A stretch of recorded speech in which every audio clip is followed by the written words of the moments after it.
Hello, welcome to the Sunlight Podcast. I am so excited you're with me today. I have been asking, if you've been listening, I've been asking you to tell me what things you feel confused about. So to give me ideas for what to talk about here on the Sunlight Podcast to help you. And a lot of listener questions came in about the home office deduction for good reason, because it can feel kind of complicated. So today on the Sunlight Podcast, we're going to talk about the home office or home studio. All right, let's jump in. So the IRS rules are very, very clear about home office use. And when I say, small programming note, anytime I say home office, I just want you to know, if you call your place of work a studio instead of an office, home studio, home office, they're interchangeable. It's the same thing. Okay, so if you are taking a home office deduction, the IRS requirement is very clear that it has to be exclusive and regular use. So what does that mean? Well, to take a home office deduction, it's very important that the place that you use, that you call your office, has to be used only as your office and not as anything else. In other words, if you like to do your work at the dining room table every day, that's not a home office and you do not get to take a deduction for that. Okay, very important. So this cannot be a multi-purpose room. This cannot be your guest bedroom. This cannot be your dining room, your kitchen. That does not count as a home office. So what is very important to know is it must be exclusive use. Now, there are a lot of you out there who are like, but I genuinely set up an office in this corner of this one room, right? Or I often work with people living in cities who live in loft style apartments, and you might only have one room in the house, right? You could not dedicate your entire living space to your home studio. So I will tell you, you are allowed to subdivide a room, right? Or if you live in a loft, subdivide a little portion of your home studio or home office space. So what does that mean? You should actually make a clear boundary. It can be subtle, you don't have to hire a contractor and like put up a new wall or anything.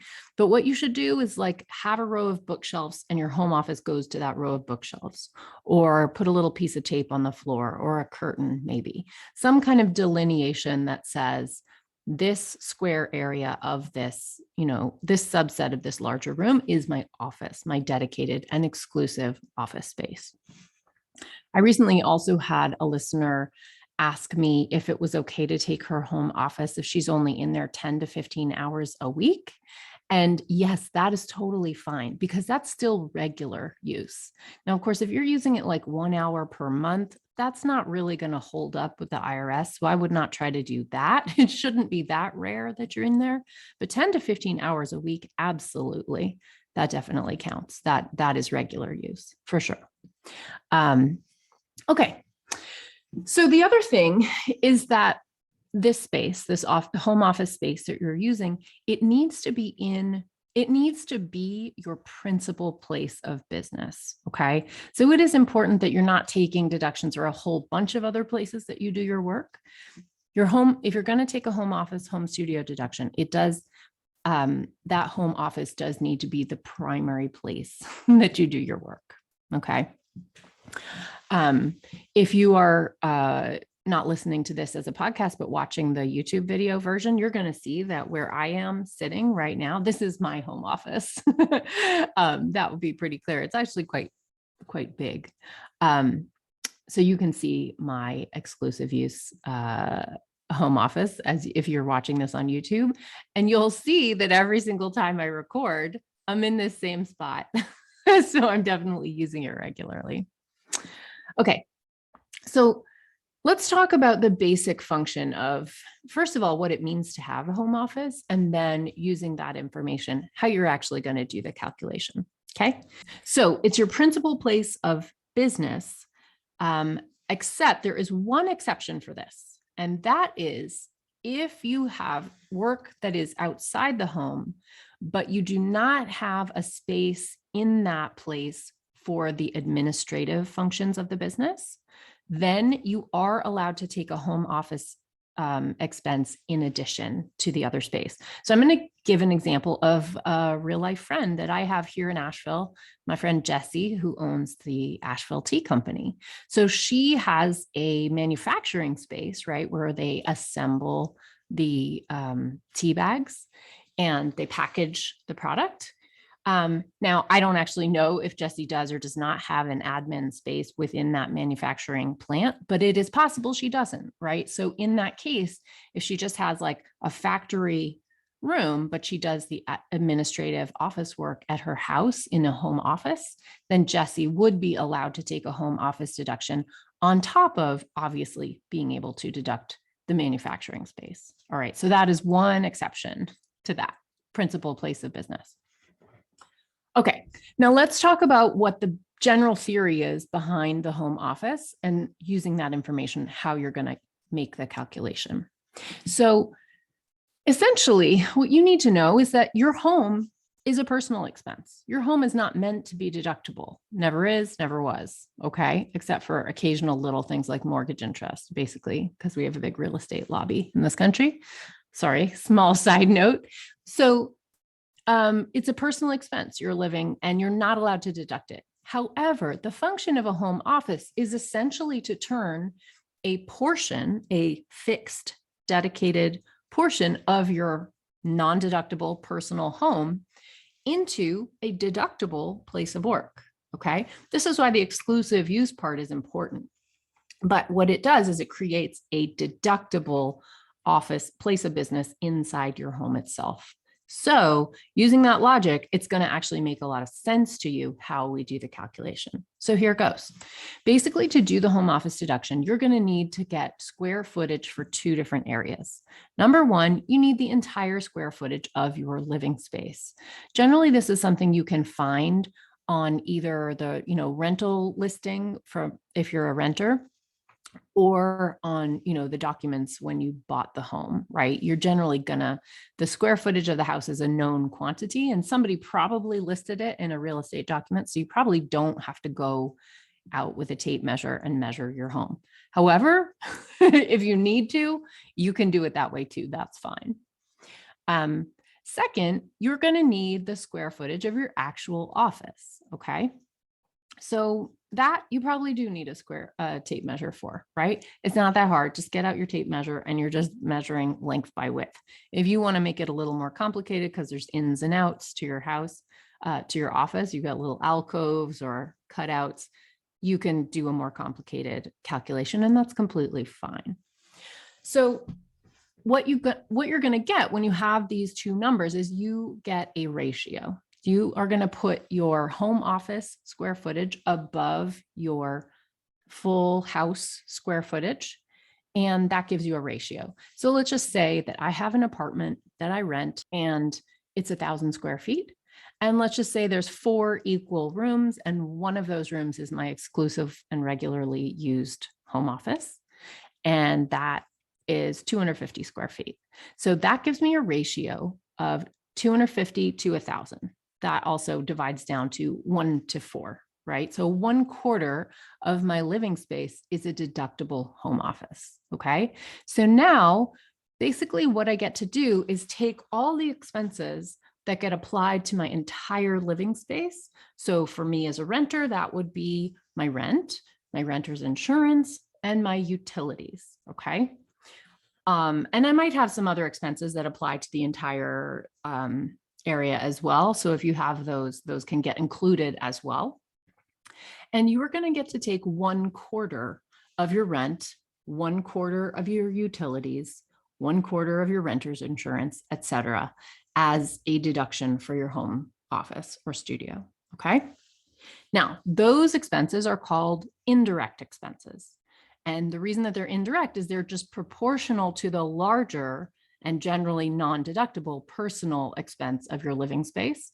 But that is the portion of those general expenses that are deductible as your home office. Okay. Now, you also get to take deductions for direct expenses. Now, what's a direct expense? Direct expense is what it sounds like, is something that you pay for that is only for your studio, for your office. Okay. So I'm sitting in my home office right now.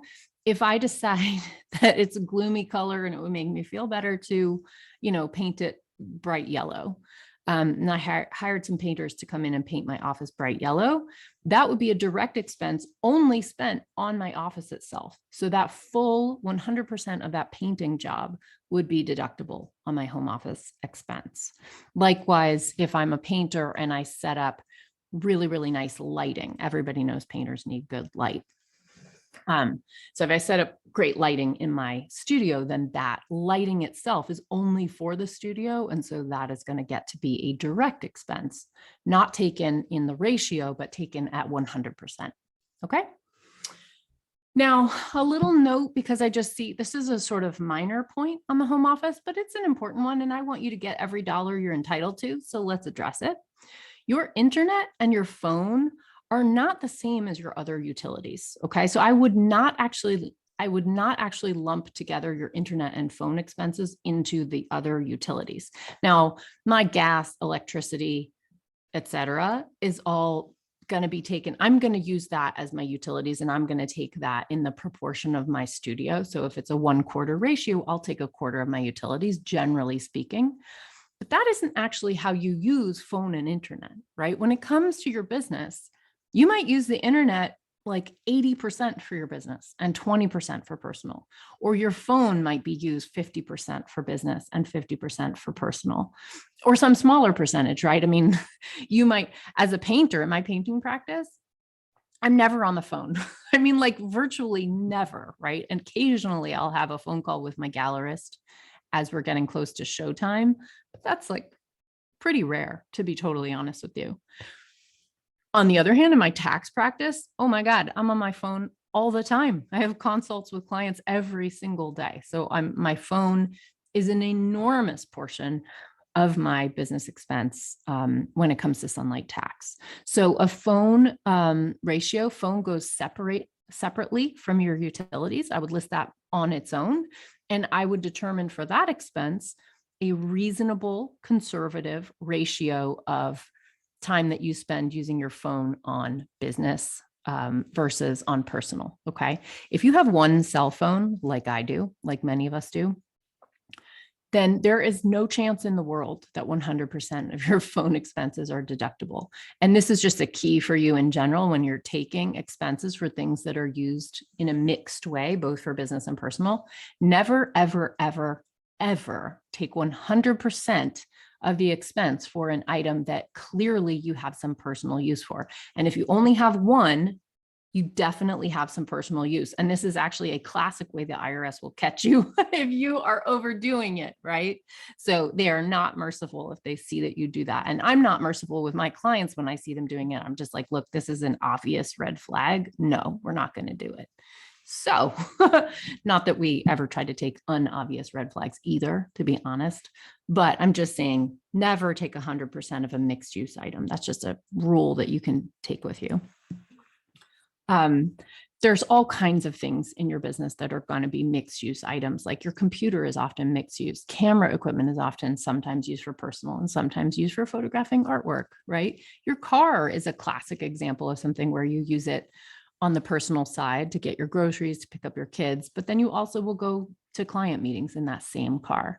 And just as a general principle of expenses, anytime you have one of those mixed use items, you're going to have a slightly different calculation method for taking that deduction. And the reason that that calculation method is going to be different from just taking the full expense is because you're partly using it for personal, and the IRS is going to force you to remove the personal part of that expense before you deduct it. Okay. If you think about it, that is very fair. So internet, it is more art than science determining what percentage of your internet you use for your business versus for personal. I often will counsel clients in this way. I'll say, look, if you're like a videographer and you are uploading and downloading like massive video files all the time, and you have to get special internet with, better speed, upload and download speed, because of those massive files, you're using a really heavy proportion of your internet for your business. So I would allow that client or encourage that client to take a higher ratio, maybe in the 80% zone, although I am literally just pulling a number out of my butt here. If in my painting practice, I might occasionally reference stuff on the internet. As I'm on a painting project, I might look for an image, do a Google image search on occasion. But generally speaking, I am not using much internet at all in my painting practice. So to be honest, I don't think I usually even take any internet deduction at all on my painting Schedule C because it's just so tiny and so immaterial. Most of you, of course, are somewhere in between those two extremes. And so you might take, 20%, 40%, 60% of your internet. And that's really going to vary about how heavily you use the internet for your business. And you want to be really honest about how much you use the internet for personal time as well, right? I mean, are you watching Netflix? Are you ordering online groceries? I mean, you probably do use the internet. And so you don't want to be too, greedy about taking a bigger percentage of your internet as a tax deduction. Okay.